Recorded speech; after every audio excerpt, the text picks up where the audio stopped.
mensahe kaninyong tanan dinhi mao ang mensahe nga nagaawhan ko sa inyo ha, especially sa ato ang mga kabatan-unan dinhi nga mangampanya ta og edukasyon sa ato ang mga amigo, sa ato ang mga silingan, sa ato ang mga paryente, mga igagaw, mga pagmangkon, mga igsuon nato.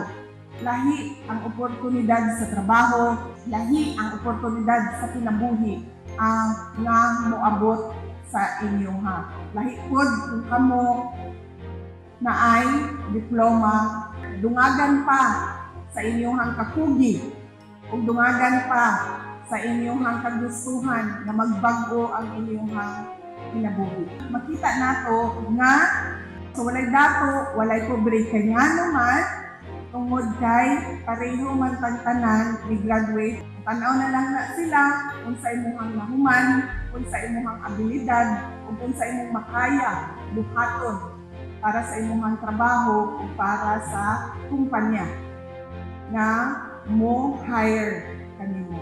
So mao na siya ang pinasimpleng pagpasabot kaninyong tanan nga kinahanglan mga panya ka o edukasyon sa ato ang mga tanan na mga kaistorya, maminaw man o dili, aron makasabot sila labi na ang mga batan-on sa importansya sa edukasyon sa ilahang kinabuhi ug pagbago sa ilahang kinabuhi.